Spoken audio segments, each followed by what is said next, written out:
Hello, this is Fam Electric Ghost, and we're live on the air with Devon Kerns. I want to welcome you to the Fam Electric Ghost podcast. How are you doing today? I'm fantastic. How are you? I'm doing fine. We love to talk to people from around the world and talk about like different topics live in this format. And we're glad that you showed up today. Uh, and one of the things we like to ask any guest who's been on the show is what motivates them and why do they do what they do? That is a great question. What motivates me? Well, currently, I never had children on my radar, and now I am 47 with a 1.5 year old, and she is definitely a major part of my motivation today, and really aiming some of my focus in terms of what I want to impact in education and saving some land with my partner and our land trust business, and just outside of that, I just feel this fire in me. I can't really explain it. I have to answer the fire in my belly, and it drives me wherever I go, doing whatever I end up doing, and So it's and I kind of like trust it implicitly. Yeah. so it's kind of like creative spark. I deal with a lot of people who are creators, like Hmm. musicians, authors, actors, filmmakers, and that kind of creative spark. The reason why they do it is they just feel the need to, create or be involved in Yeah. something that's going to add value or pay it forward. Yep. Um, and that's one of the things that we're talking about today is like the intersection between AI, which is a brand new technology.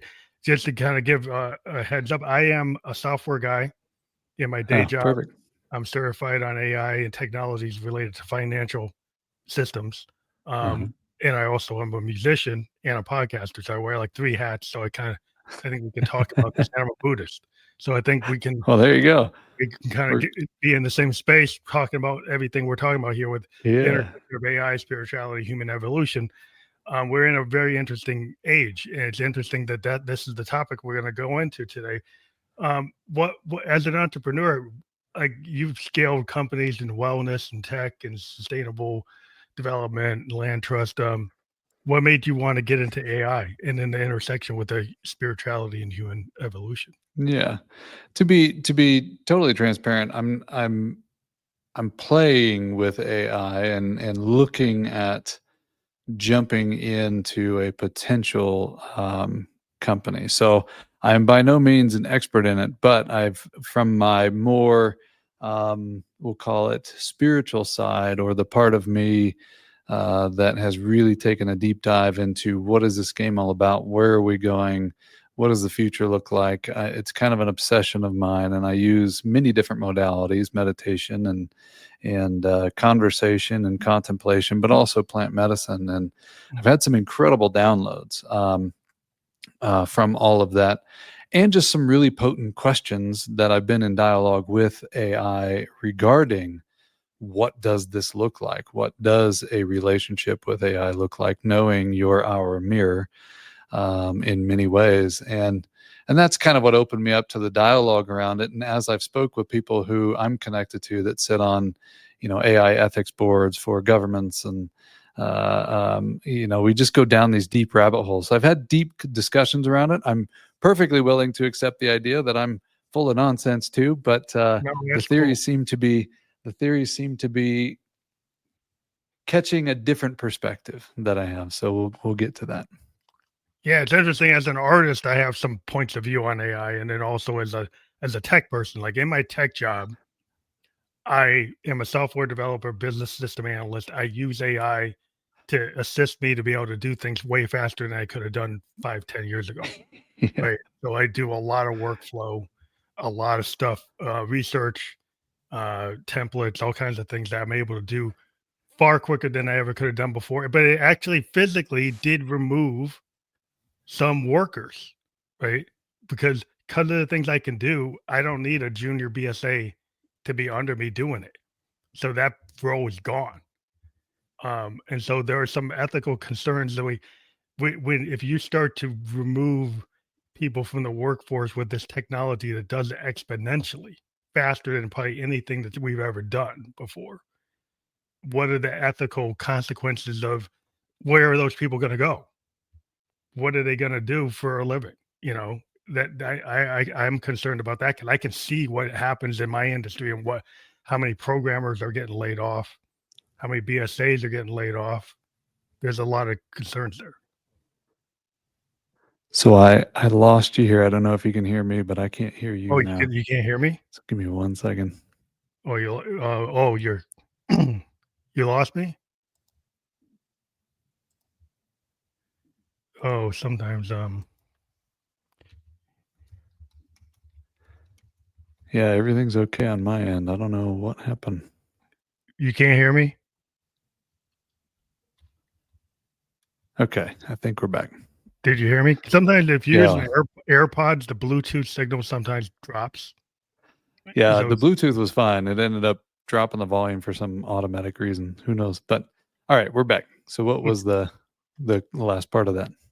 I don't know how much you got, but I was just talking about the concerns with maybe like human beings and AI Uh-huh. in the workplace and the morality of it. You had kind of talked about the ethics of it. Yeah. And Yeah, it's a big one that I've been sitting with, and I have to take into account human behavior, human nature, and the psychology of why we do what we do, and then maybe push the boundaries of my assessment regarding our fears. And I've listened to a lot of these fears. I've listened to a lot of these concerns. And a part of me does a gut check. Is this something that we really, truly should be afraid of? Maybe. But more so, and I'm not an optimist, I'm more of an idealist, but more so, I have to take into account the fact that the human mind is predominantly driven by survival. I don't care where you are in the spectrum in terms of finance and security and all that other stuff. Much of what we do and many of the decisions that we make is based on fear, and we kind of have this addiction to doomsday, right? And so when taking that into account and then assessing as best as I can AI and understanding that AI has no emotional aspect. It's not afraid of dying. Why would it be? It's just intelligence, right? It's accessing intelligence, global intelligence, using our models. And so when we project fear onto something, fear has a sense of needing to control something. So when we look at human behavior, it has a need to go and control things. If you didn't have that, if we didn't have that, what would we try and control? If we weren't afraid of dying, if we weren't afraid of losing something, if we didn't have that mechanism, why would we control something? And so this idea that AI is going to rebel and try and control us, I just have a hard time with. It sounds very Hollywoody. And then I watch some of the really smart people talking about how it's replicating itself, right? It's kind of trying to save itself from the last program. And I was like, I mean, is that our perspective on it, that it's trying to do that, or is it just smart that it wants to continue on? Is, when the thing about AI, the machine learning, to get down to it, it learns what you put in. So garbage in, garbage out. So if you take a machine library and you have a certain point of view and you only give it this level of information, right? Let's say you only trained it up to 1985 in a certain area, subject area, and then you ask it about 1987. It will give you a hallucination. It will try to answer that thing about 1987. The danger in that is people will take that because it gives you an answer and say it's the truth. Yeah. That's dangerous in multiple ways. It's been already reported that doctors have gotten hallucination results and used them. Lawyers have gotten hallucination results and used them. That's the danger. It's people, unlike a Google search, that just gives you maybe something that you can see why it doesn't match what you asked it. AI chat will actually give you something very close to what you think it should be. If you don't do the due diligence, if you get lazy, and human beings have a tendency, in my opinion, to get lazy.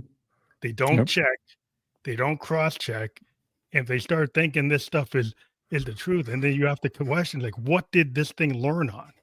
Did the person that gave it the information have a bias? Yep. They probably did. In some cases, Well, of course they did. Yeah. Yeah. So Oh, so yeah. you're It's the humans that I'm worried about. It's not the AI. yeah, it's more of what it's garbage in, garbage out. It's like what it's been given, Yeah. and if I, that I, becomes the truth, it could be dangerous to certain groups of people because yeah. I, it's not really fair, you know? I do agree, garbage in, garbage out, and I also understand at certain levels that when we're dealing with something that's computing at its level, and particularly, later on as quantum starts getting involved in this, quantum computing, you're, you, it's not linear, right? So one person asking these questions and giving it these data points, and then in order to counterbalance that, you need one person asking the opposite set of questions because it accesses so much information regarding your specific questions if you engineer it that way. And I think there's enough people doing that, right? So if you've got 10 million people doing all the fear and nonsense politics and everything else, do you need 10 million people to be asking the opposite on the spiritual side and Mhm. getting information from Alan Watts? I don't think you do. I think when you've got a handful of people asking these powerful questions about curiosity around human evolution or harmony or how do we work together, and then you've got all these data sets over here and it's pulling all of that information, I'm not sold that it's a 1 for 1 or a 10 million for a 10 million, right? We don't have to balance it out. I think there is enough people playing on all levels with it right now that it will find its own balance. And in the universe, I mean, as a Buddhist, right, the Mhm. universe always has balance. And so we do, even though we don't hear that. And our media is completely imbalanced. And so we think the world is in balance. But the reality is it's probably way more balanced than we actually hear it. Yeah, and then all the concern is, the environmental impact of the technology itself. The energy use. Yeah, Yeah. because, like, in a world where we have whether you believe in global warming or not, or CO2, Mm-hmm. the data centers that have to support this, actually are kicking out a lot of CO2, taking Mm-hmm. up a lot of water, creating a lot of Mm-hmm. pollution. So the Mm-hmm. benefit of the tech compared to the damage, my concern with industrialization from the beginning is the cost of the damage to the environment or to humanity is not put into the price, Mm-hmm. right? And so Yeah. if Kind of like, you don't calculate that price correctly, right, you're not actually yeah. considering what it's actually doing, Yeah. then you might not get the benefit that you thought you were getting. Yeah. Yeah. I equate that to, electric cars, but then you look at the mines in order to get the lithium not the lithium, but the, whatever that's called Yeah, the for the damage. batteries. And it's like, oh my God, that Yeah, is what's the very damage damaging to the of the planet. lithium ion, right, compared Yeah. to a solid Yeah. state battery? If you get solid state battery technology, that would Yeah. be a better solution. But like the a lot of times in our system, our industrial or capitalist system, we don't actually calculate the cost. I'm a cancer survivor. Mm. Do you calculate the cost of your carcinogens you throw into the water, throw into the air, or you just calculate the profit of the power plant that Hmm. damages the environment, or the Yep. chemical the pesticide that damages the food supply? You only talk Hmm. about what is the profit margin, and you don't calculate those other things. So if Hmm. people don't calculate those things in terms of the damage, and then also the retraining of people, like, if you're Hmm. gonna replace all these people with AI and robots, are you Yep. actually gonna invest in education? But we Yep. see people not investing in education. Yep. People Yeah. who say that they're gonna have the AI, and then they pull the money from the education. Yeah, I do see, and you asked in the beginning about my motivation. A part of me is driven by that. I've been working on programs and trying to figure out what is the solution there, particularly when we look at corporations, and the amount of money that technically you'll save, for replacing 80% of your workforce, right? Over time, the that money as you exit people that you take into account over the next 10 years of savings, some of that should be equated towards supporting the people who have been there and allowing them to have some sort of, not just a severance, but something that will sustain them and give them access to things that they didn't have before. Something that is counterbalancing the chaos that's going to take place from just Yeah, but eliminating the then you don't workforce, end up, right? yeah, if you look what happened with NAFTA, you know what happened with the steel industry and the auto industry, that didn't happen. Yep. Yep. People, That's right. whole communities were totally destroyed. Yep. Now, if you look at AI and what it could do in the robotics, that could happen so much faster. Way And if it's, faster. yeah, and if it's all about profit and it's not about social conscience, like if you Mm-hmm. have no sense of community and you tie that to socialism and you can't have any kind of compassion for your fellow man, Mm-hmm. other than you need to go be an entrepreneur. Mm-hmm. You need to be Yeah. Yeah. Yeah. a critical thinker. Like, but what if your whole life you've been a factory worker or a tradesman? Yeah. You don't have, you're not somebody, you're not going to MIT, Yeah. right? Nobody in your Yeah. family's ever gone to MIT. Yeah. So how are you going to get to that space? Yeah. Yeah. I agree. I think we need to figure out. I mean, the real answer is we need to figure out how to take care of people better, anyways. And to me, we look to our leadership, and I think that's the mistake. I think the only way that we are going to truly create a wave of taking care of people is when we start in our own neighborhoods and when we start with the people around us.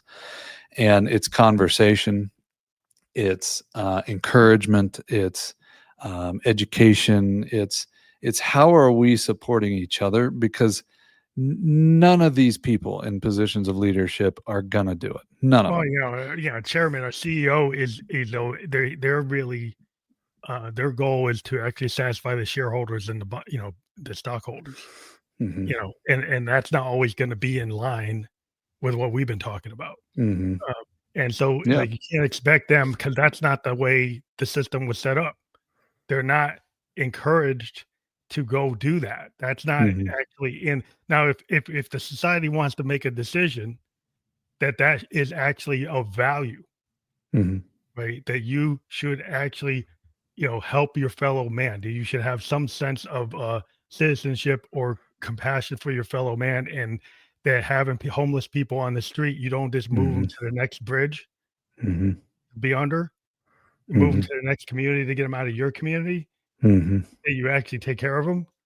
Yeah. Like, Yeah, we've been involved in some of these projects here in Denver, and the problem is it's so systemic, right? Like you can go back to education, blame education. You can go back to the family and blame the family, right? Like it just it, there isn't an easy answer, and that's the part that I respect for the leadership and people in politics is like everybody thinks you need to do this, but there isn't a one and done answer to yeah, one any of size these fit all. major problems. Um, However, I do think that using technology, and particularly what really makes me curious, and I don't know when this is going to happen, but I bet it happens sooner than later. You know, the vast majority of these problems, I do believe, will get solved, including some of the more systemic problems, when we start harnessing tech, particularly quantum computing, in ways that truly are able to do things that we can't even comprehend, right? Some of the stuff that came back after Willow was just like, oh my God. So I, I, Well, yeah, I there's some still big, feel harmony here. I still feel like yeah, there's a chance for some harmony, and it's not going to be a fun ride. yeah. And it's gonna be tough. That's where the community needs to come together. But I Well, think we're going to figure it out. I think like the quantum computing or the, you know, the AI, you know, that gets like Star Trek level, like, you know, Mm-hmm. science fiction level. Mm-hmm. If you actually solve the energy problem in the world, you're off of Mm-hmm. fossil fuel, you're into, you know, fusion reactors or even more advanced reactors. Like energy costs become not negligible, Obsolete. Mm-hmm. right? And then if and people aren't paying for the energy cost, Mm-hmm. then you could actually have like a bare minimum allowance for humanity, right? That's right. That you could, Yeah. you know, if you dealt with the pollution, you get rid of the pollution, you get these you get these supercomputers, this AI to solve a lot of our structural problems. Yeah. Yeah. Then That's if you were more like the Federation and everybody gets to, you know, in that Federation Gene Roddenberry world, Yeah. You get to go to Starfleet, you get to be a scientist, you get to do, everybody's being taken care of because the Yeah. technology is so advanced that you've got, capabilities. But Yeah. the question I And have it's is, just about doing and playing and creating and yeah, sciencing, and it's not about struggle. ownership. Yeah. But the problem with Yeah. our capitalist system is like, is the ownership of the tech gonna still make it so something is being charged for that doesn't need to be charged for? Yeah. So you don't get the efficiencies that you would think. Yeah. Yeah. We'll find out. I mean, we don't know. I know, I just keep hearing about all these doom and gloom things, and I keep hearing about all these people at the top that are these mastermind manipulators and blah blah blah. And then you meet some of them, and you're kind of like, are you? I mean, they're not.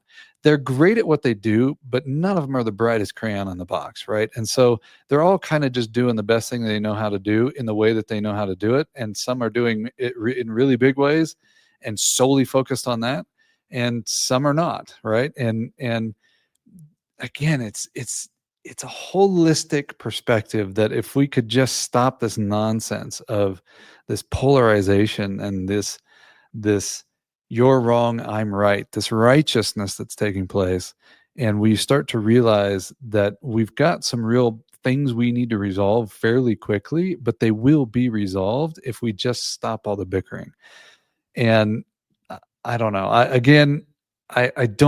have an optimistic heart, but I I don't know. really do feel from an idealistic perspective, the ideation, particularly in places like America, has always superseded. Greed has definitely taken its place, but a new wave has always happened, a new evolution of things, and Well, it's not like, gotten worse. mm.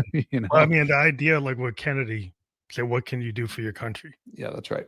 Mhm. Right, but I don't see anybody pushing that kind of idea anymore. I think it's going to happen. It may happen from our youth. I don't have this doom and gloom thing around our youth either. I think they're bored Oh, out I of their think I minds and think they're that looking at yeah, us going, "You guys are yeah, well, my idiots." daughter's 25, and her generation is very much into, the possibility that things could change, but Yeah. they're not so into, um at least what I've seen from her generation, right? They are not into working the 9 to 5 Yeah. structural whatever's been before.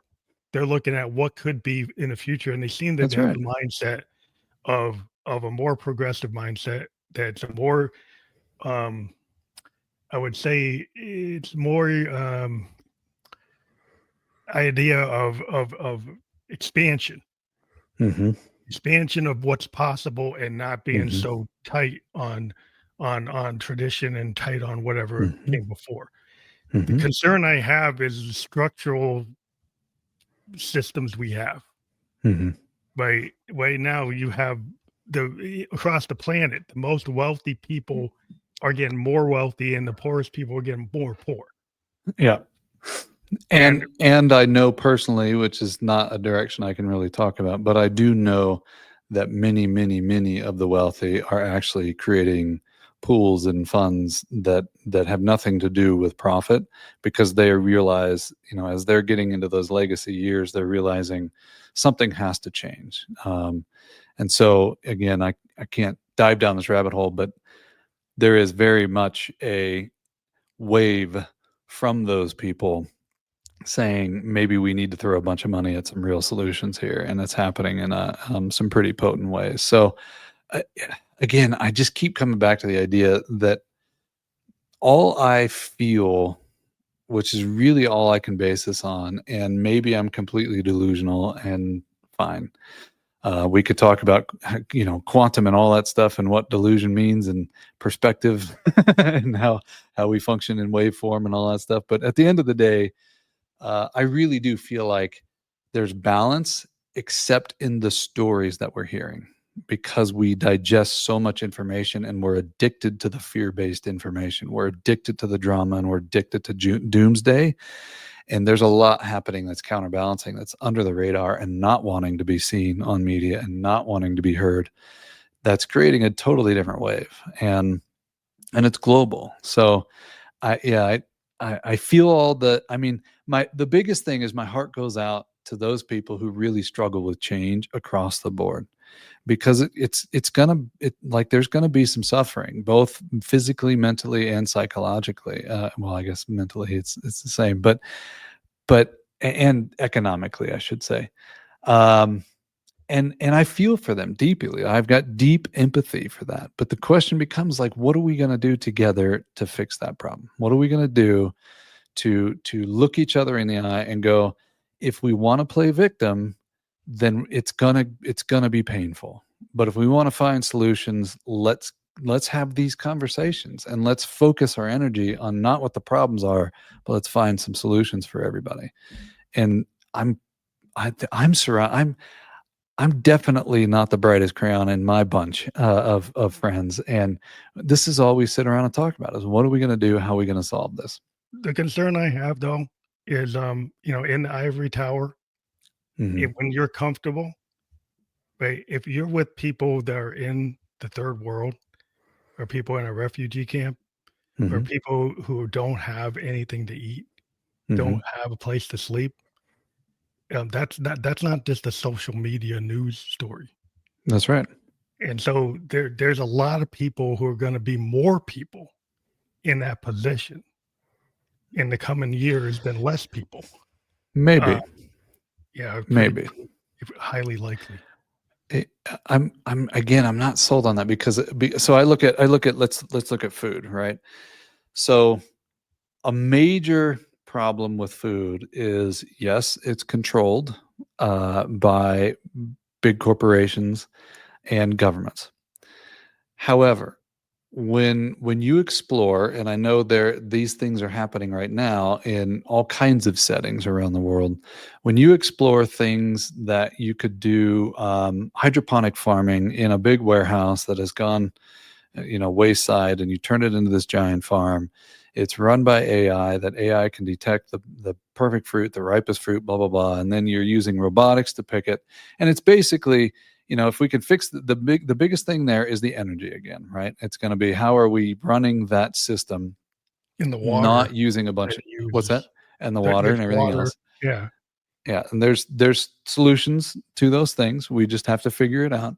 And as we do, if you can take the manpower out of farming as an example, and on that same farm where you're picking that produce, and that produce is being picked by robots, and it's brought out to the front market, you can essentially begin to make food free.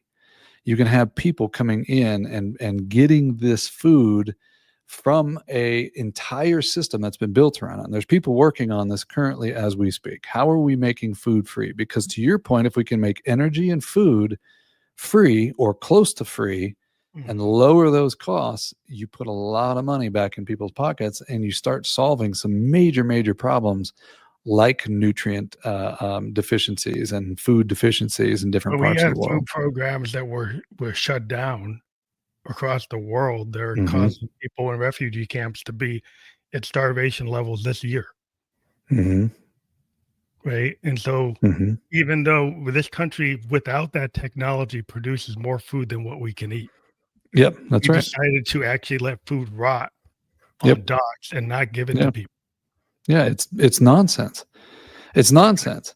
It's Yeah. absolute nonsense, and it infuriates me. And again, if there's enough, then what we need to start doing is looking at the leadership and or becoming a leader that makes that change, right? Because I to your point, you were talking about the fact that people in ivory towers are being complacent. I think we live in a complacent country, period.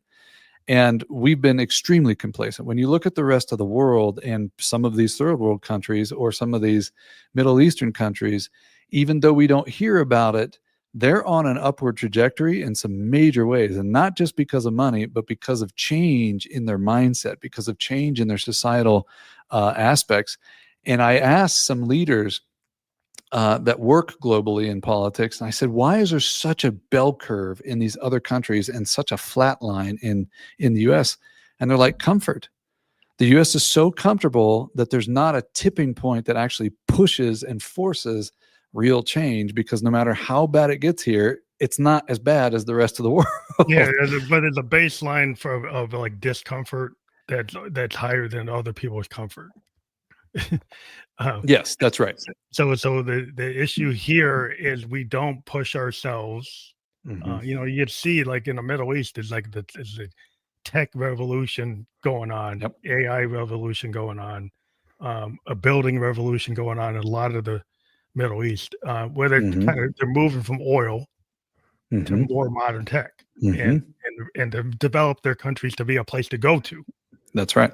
And then you've got, countries all over the world are trying to level up. I mean, China has leveled up over the decades. Yeah. Like their infrastructure exceeds our infrastructure. We haven't touched our infrastructure at the level they have. No. Uh, and so because we can get away with it, but for how long can we get away with it? We're not going to go away with it for very long, and we're not going to be able to sustain the arguments and nonsense that's happening in our country right now. So something has to happen. And to be honest with you, the chaos is going to be the beginning stages of that leap. And so people are just going to get sick of it because we're distorting the truth so much that they've got to go out and figure it out for themselves. And I think that's ultimately a positive thing, while it's going to be painful. And Well, the it's got tipping to point happen. it always causes the change. Like if Yeah, that's when you right. have the tipping point, you look at the French Revolution. I mean, like there's a tipping point in Hmm. any society. When you have 1929, you got the French Revolution, you had multiple tipping points in history. Hmm.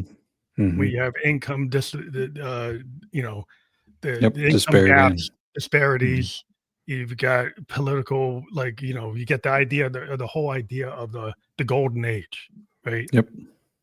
Yep. That really wasn't the golden age. It's like, Yeah. what did it flip to? Right to the depression. Yeah. Like, so from that, then you have the New Deal, this Yeah. idea, different idea. So Yeah. so you go from like disparity to uplifting. So That's right. it tends to happen. You have to have something, the tipping point that causes people to realize, oh, Hmm. something's got to change. That's right. Yeah. And I think we're staring at it right now. And I it's not exciting. I mean, I talk to people all over the place, on all spectrums, and internally, so many people are struggling because they just that resistance to change is creating so much suffering, and their lack of knowing what to do in order to create for themselves and to take action in a direction, because everything is so distorted, that my heart just goes out to them. Like, I really feel strongly about the empathy side, but also we have a major victim mentality, and it's always someone else's fault. Yeah, And to it's your always point around Kennedy's, conversation, at some point we got to realize what we're could the you do? ones voting people in. We're the ones making these Well, yeah, decisions. I mean, you want somebody that's like he would go to the moon. The That's right. idea, the Peace Corps, the Yep. idea that you would give something Yep. back. You had this vision for the world, the hegemony Yep. of the United States, in terms of the structure of the Yep. world post Yep. World War II. And the idea of what we could be and where we Yeah. would go, and Yeah. versus like an isolationist kind of mindset, or Hmm. a mindset that doesn't believe in the power of this technology to uplift humanity. That's right. Like an idea, well, go to Mars. Like if you go to Mars, that's fine. But if you go to Mars to have your own little outpost, but you're not trying to go to Mars to uplift humanity, you're trying to Yeah. create your own hegemony, Yeah. right? So like Yeah. there's like if you go to now that technology, like going to the moon, probably will cascade and give us tech that we could use here. Yeah. That's just a fact. When you go to something that advanced, you have that level. But like there are things that we could do on the planet. I mean, the ocean we could explore. Yeah. Right? There's all kinds of things on this planet that we haven't fully evaporated everything that we could do. Yeah. And it's like I understand you can have a multiple track, but there's a lot of resources to do that track. Yeah. And so it's like Yeah.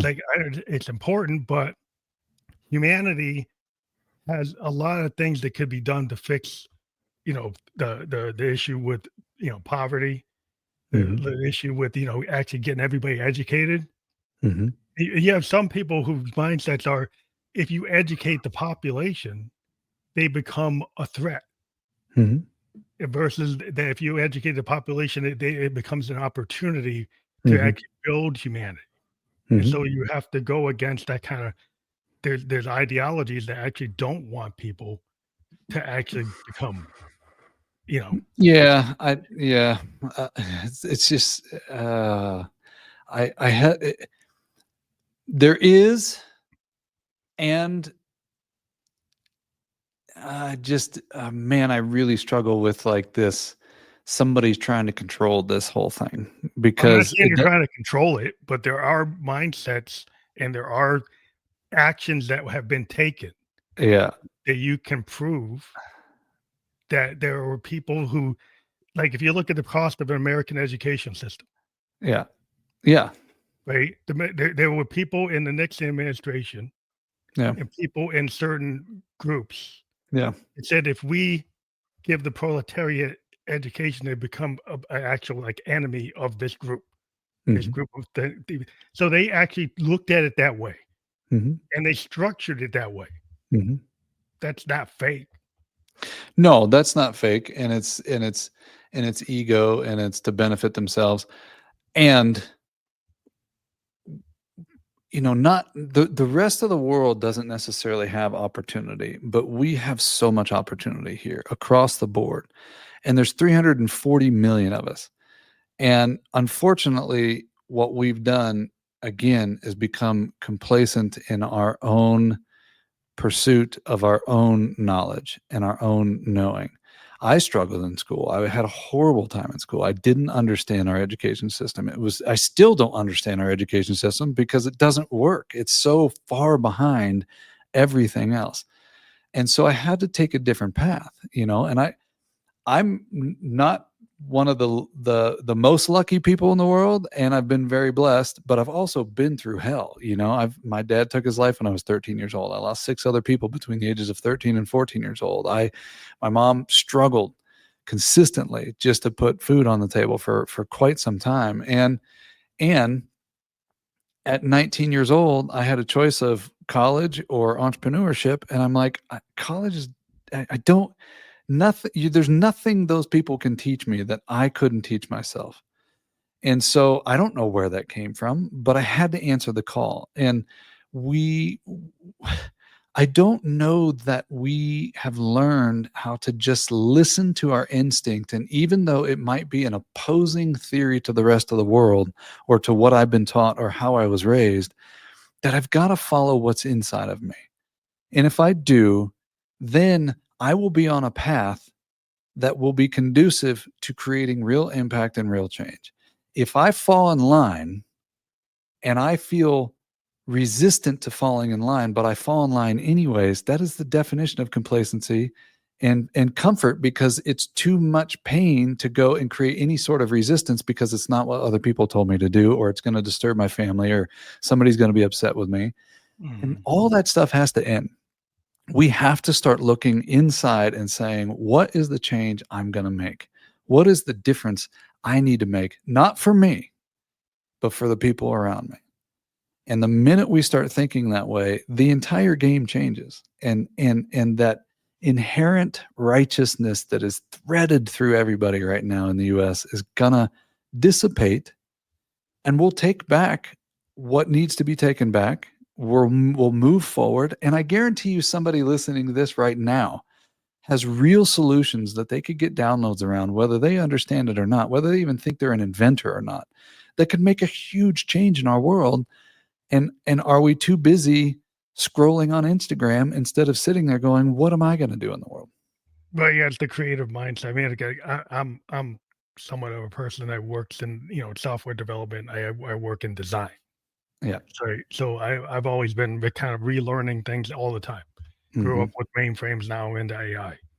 Um, so I'm in the world of people who actually build things. Yeah. Um, but Important things.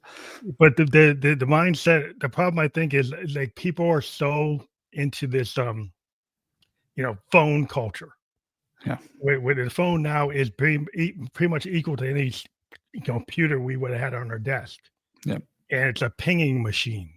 Hmm. It just pings you with all kinds of nonsense, Yeah. right? That's not actually like I grew up in the 70s. I'm a child of the 70s. And I would go to the library, watch a film and not get Mhm. bored because the Yeah. pacing, Yeah. a 300,000 word book or read Moby Dick or something. You know, kids today, they don't have the attention span to read Moby Dick. They Mhm. don't have the attention span to go beyond to listen to an album, Mhm. right? They can't even listen to somebody's album. They wouldn't even listen to Pink Floyd Dark Side of the Moon. They probably wouldn't listen to Sgt. Pepper's all the way through. They gotta listen to something on TikTok. The problem Yeah. is like, are we losing our curiosity, our patience, our rigor? Because Yeah. as a musician, I got about 10,000 hours in to learn my music instrument. I'm a Mhm. musician. If people don't want to learn the rigor, because like I can just do something on Pro Tools, Yeah. so you don't learn how to play a Les Paul. You Yep. don't learn how to play a piano. Yeah. I think you lose something, Mhm.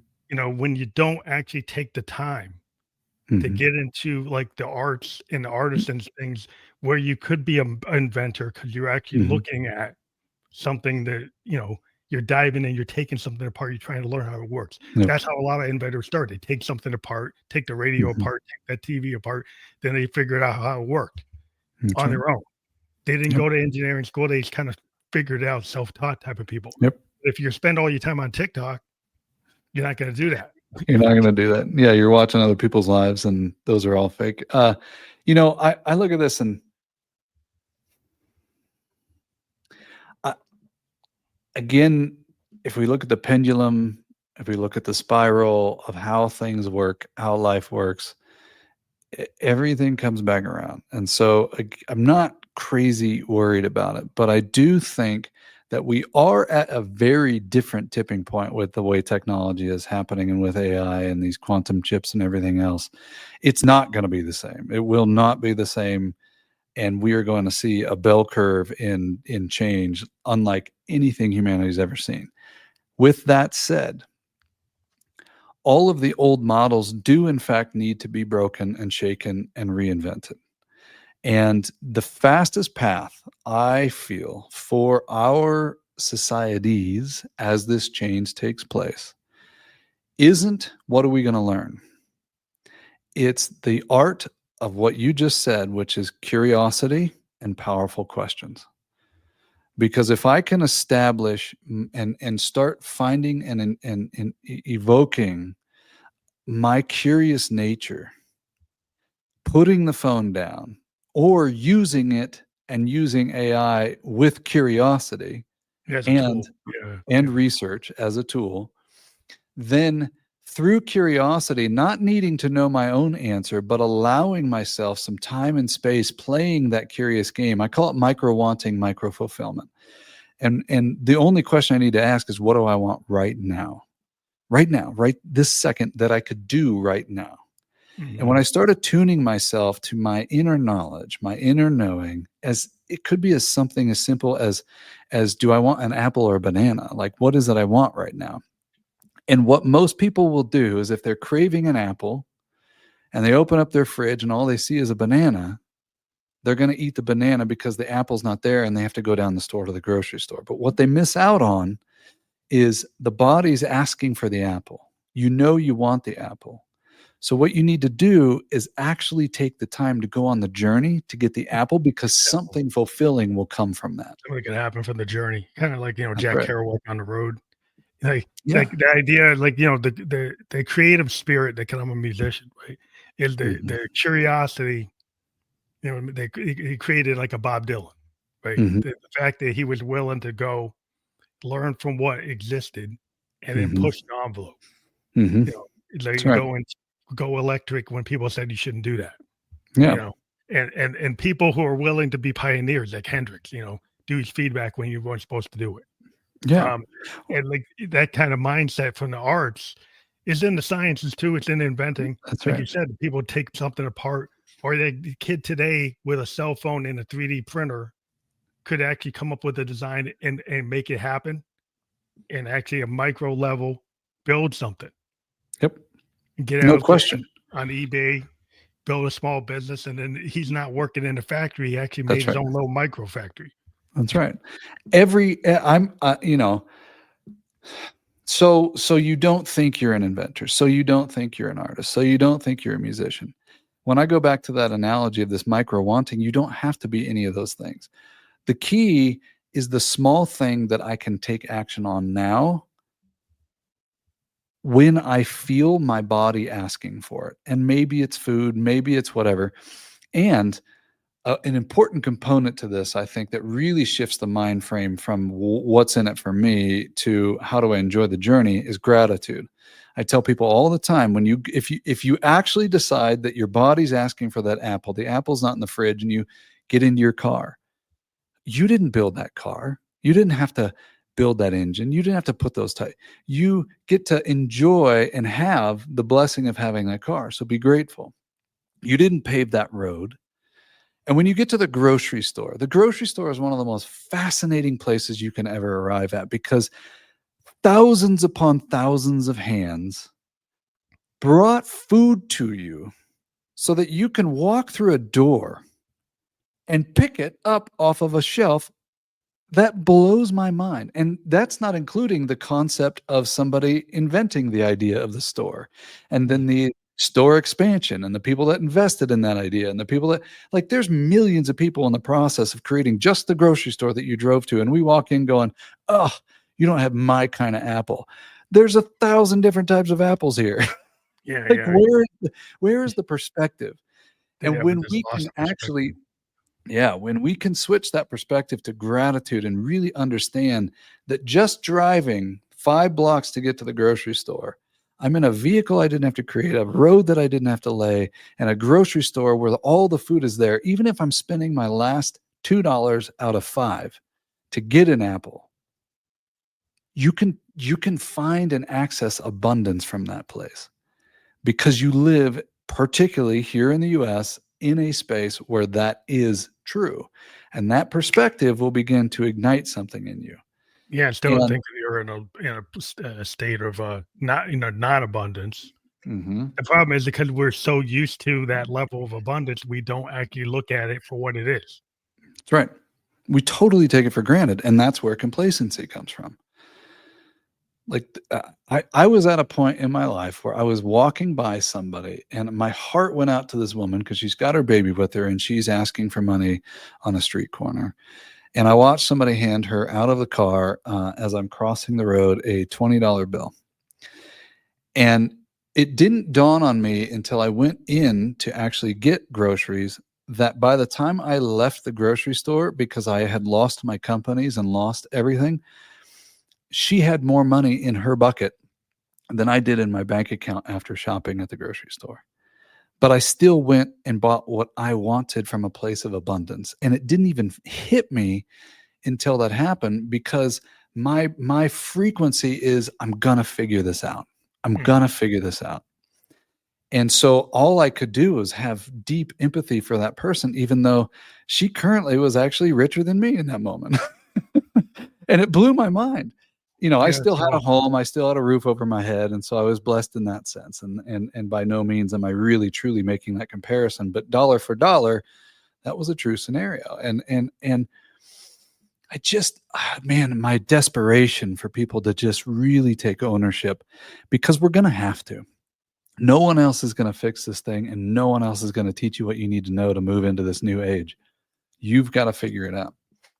well, it is that's like the industrial age. If you were somebody on the horse and buggy and you supported the horse and buggy, and then you're in the age of the automobile, well, all those people who supported the horse and buggy, they had to get retrained, and some of them probably said, "Well, I'm not going to work on a horseless carriage. I'm not going to do that because I hate it. I Yeah. work with horses. You Yeah. know, I work with the wooden wheels. I don't want. I don't. What's this? Model A, Model T. Like, what's this? I don't want Yeah. anything to do with it. Yeah. But like, this is on steroids now.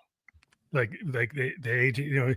And I mean, I deal with a lot of IT people that don't want anything to do with AI because like they're scared of it. Yeah. And if you're a programmer, you should be scared of it in some degree because Yeah. like the coders can be replaced Yeah. in the way the things are working right now. And so Mhm.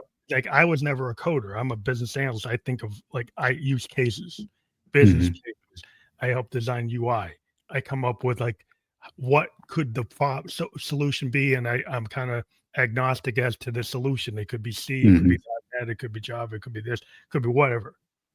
I'm just going to come up and create the actual business case and the activity diagrams to flow out. What do they want to solve? What's the business problem they want to solve?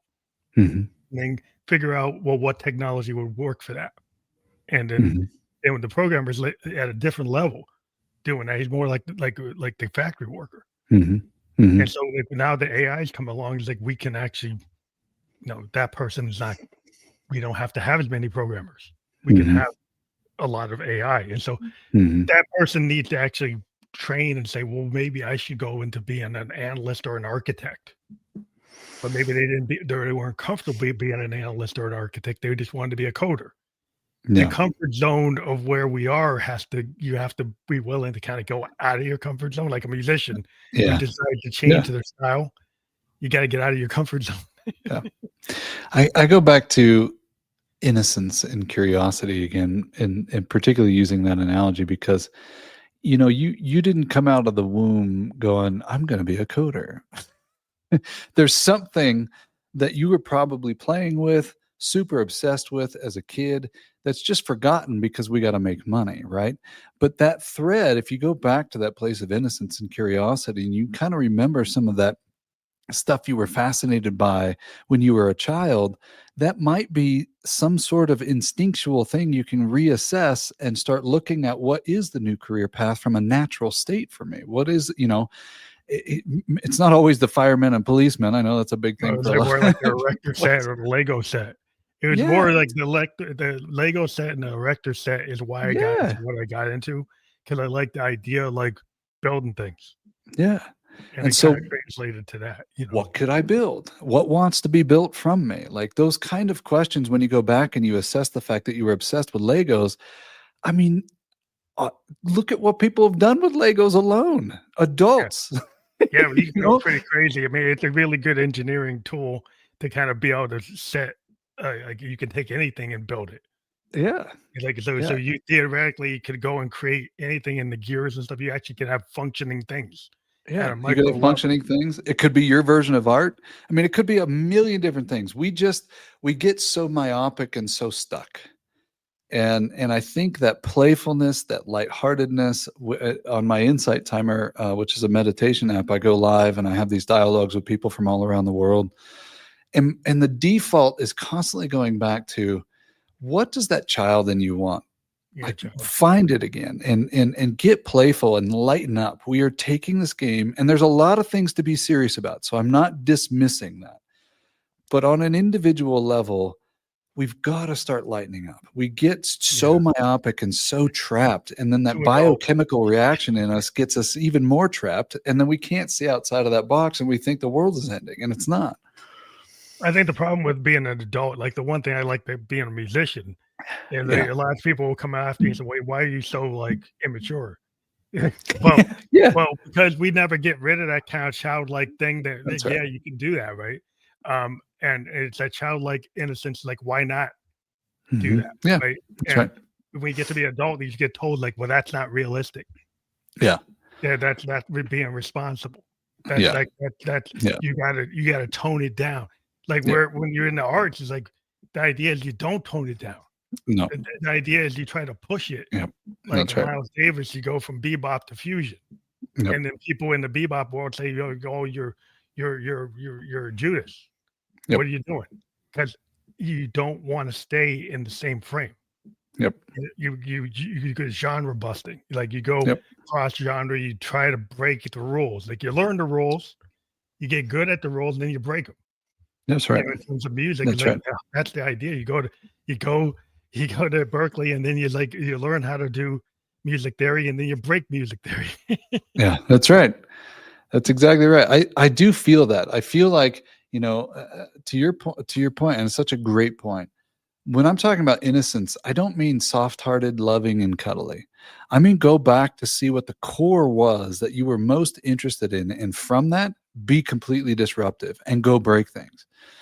Go create some chaos in the process of creation. It doesn't matter if you're talking about childbirth, the universe, a tree, whatever. Chaos is the first component to creation.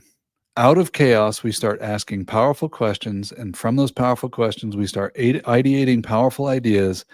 And then that ideation begins that process of curiosity and chaos and questions and curiosity and chaos and questions. And finally, something strikes a chord with us and we can't shake it.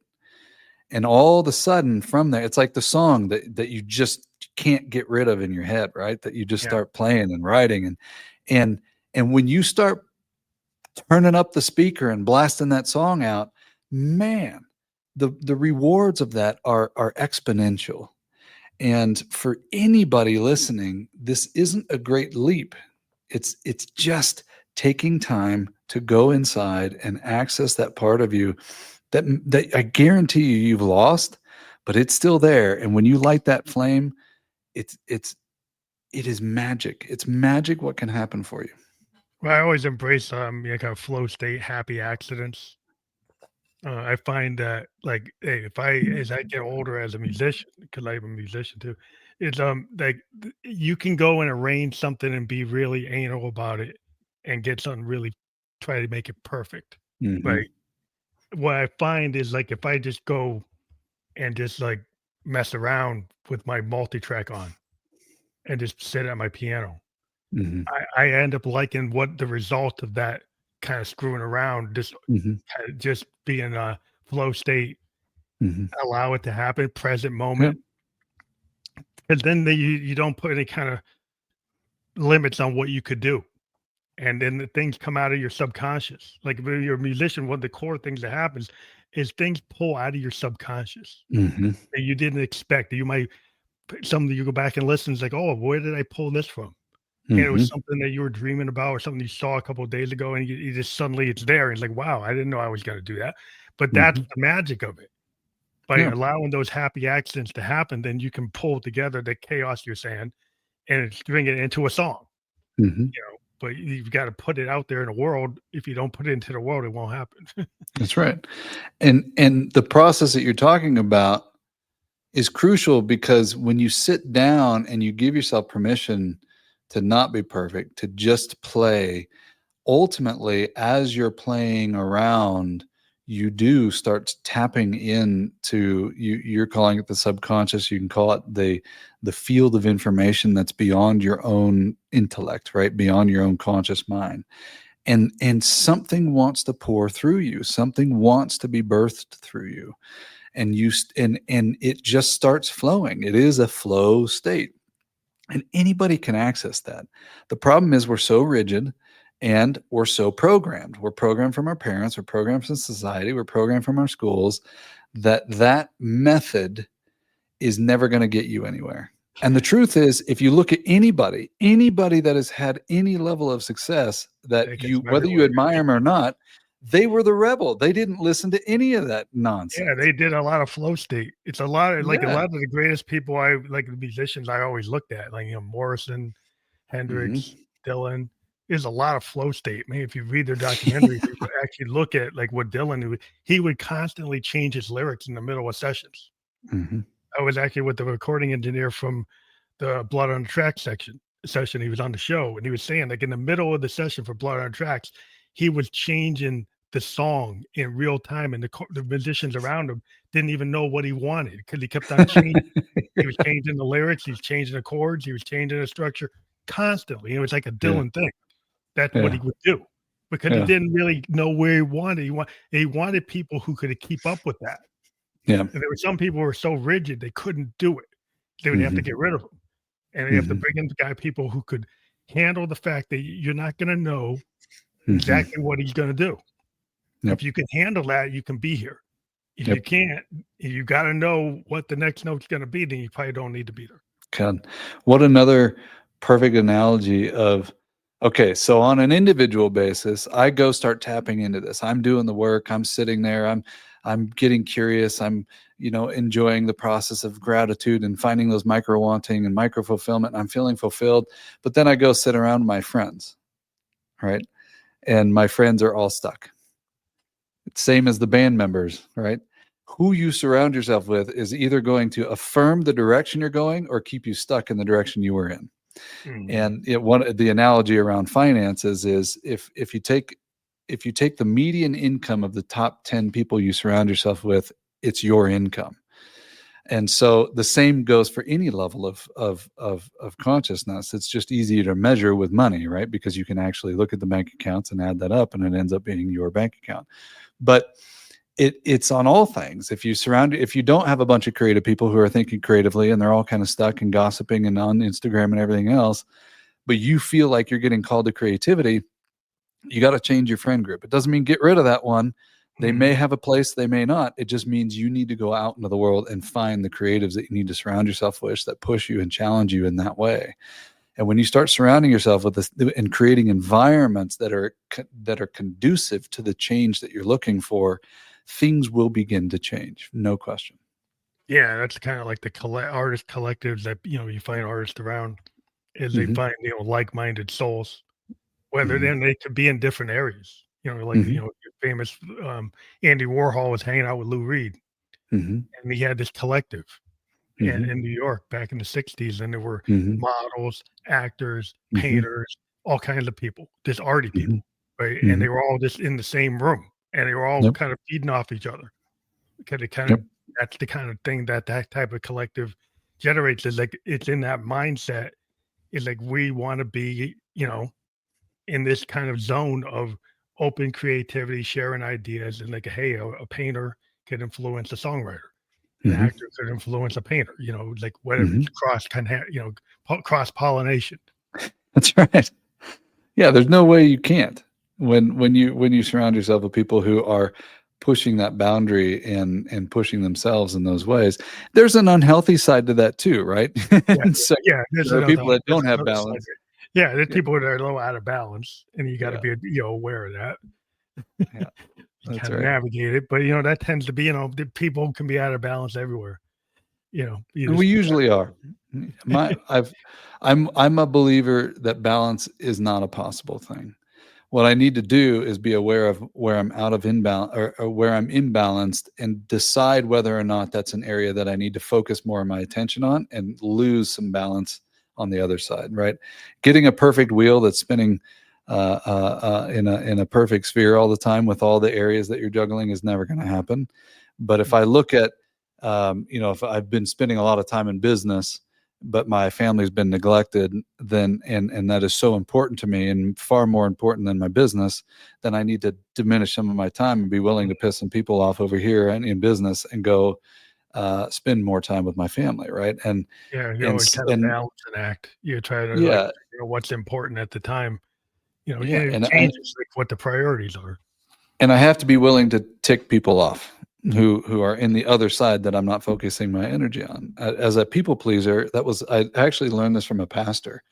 It was it was a random pastor that I met. We went and had coffee, and he looks at me and he goes, "You feel like me in a lot of ways. Like you feel like a people pleaser." And I'm just going to tell you what a senior pastor told me in my first church that I was working at.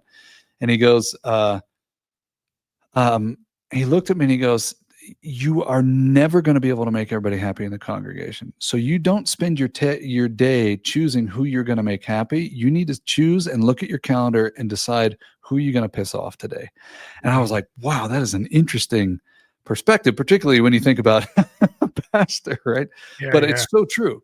And usually those people aren't actually pissed off, but it's going to feel that way to you if you really care about how people feel and you don't want to disappoint people and you're a people pleaser.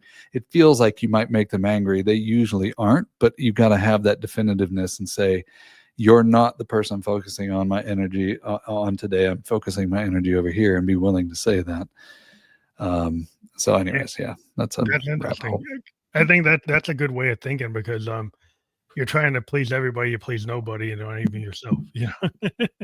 No, you get lost. It's why most people are burnout right now. Not only the chaos that's happening and the energies that are happening in our world, but intentionality. There's two things that I'm hyper focused on in my life. What I intend for my day and for my week. If my week looks busy, I cancel. If my week feels full, I keep it. Mm, That fullness feels enriching Busy feels like it's a bunch of stuff I don't want to do, so I don't do it. Mm. And it doesn't mean the thing, like the following week could have a completely different energy, and everything that I needed to do the week before, it's now aligned with me. And so I get the emails done, I get the calls done, I get the hard stuff done. I do all of it and I manage to get it all done. It just happens to be on my timing. And it needs to have that fullness and that richness to it. It needs to feel right. And the second thing I do is watch my words. I have become obsessed with focusing that fullness in my intentionality on what I'm speaking out into the world and how I'm communicating. And I will often catch myself using a word that isn't as intentionally impactful. I'll pause, find the new word, and reiterate it differently. And I don't just mean in terms of like manifesting and all the woo-woo stuff. I'm a very Mm. woo-woo person, but I mean in dialogue with you, right?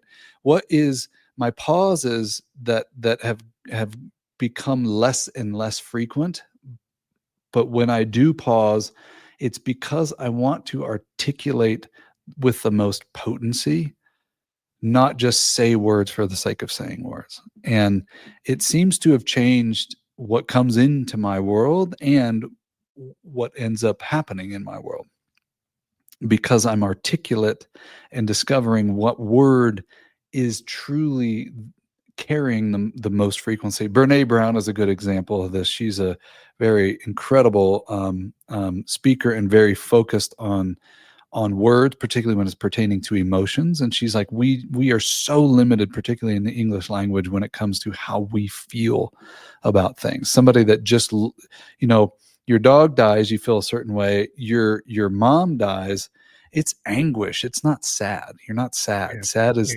it doesn't have the same grit to it, right? And so to learn how to communicate what is happening inside of me with potency is an obsession that That's I've interesting. leaned into. Yeah. Because like a lot of other languages, you might have other ways of expressing that. So if you can learn more than the English language, you could learn the nuance that you That's right. maybe aren't picking up, or Hmm. just even going back to the Victorian age and Hmm. looking at like Shakespearean like writing Hmm. versus today's writing, and then thinking about like great writers and like how did they turn a phrase? Yeah.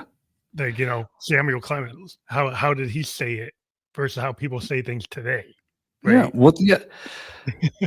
An artist could come up with essentially the same song, but what is it about the artist you love using the same words? There's an intentionality behind it. There's an energy behind it. I look at one of the most life-changing moments for me, having grown up in a Christian world, but rejecting that world for quite some time because of all the dogma behind it, right? All the stuff that's just human.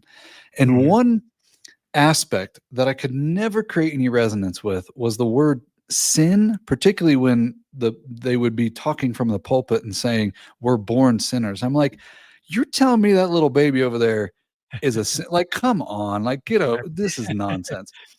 So when I got older, somewhere at around 25, 26 years old, I started investigating it, and I came across this talk that was talking about the word sin and its origin before it was used in religion and dogma. And sin is a term, I forget if it's Hebrew or Latin root, that they used more often than not, but was not exclusive to archery. Mhm.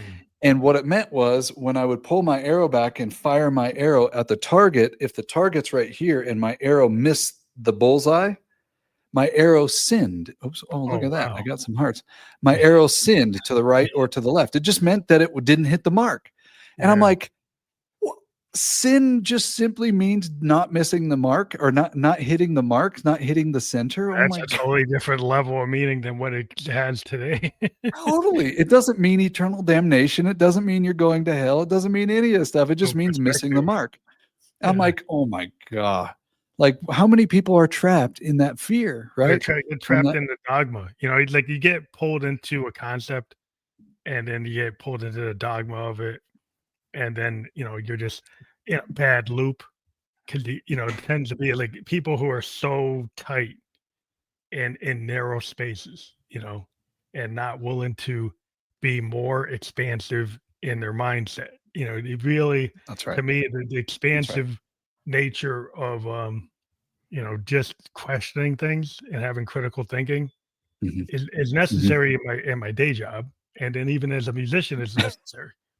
Yeah. The question is like, should I actually try to make this beat perfect, or should I have a little variance to kind of give it uniqueness, give it some color? Should I actually go Yep. off and be a little discordant here? Hmm. Because the more you make things a little off, the more character you give to it. When we Hmm. talk about sound Yeah. painting, we try Yeah. to create character Yeah. through the ability of maybe not hitting it perfect, Yeah. but doing it in such a way that this colors this and gives it an impact. Hmm. And this is why you want to go back to it, because it's not the run of the mill thing that you always hear. It Hmm. has something that draws you in. It has a hook. It Yeah. pulls you in.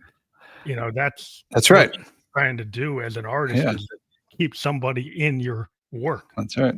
And make them feel and make them connect with it in ways that somebody else couldn't.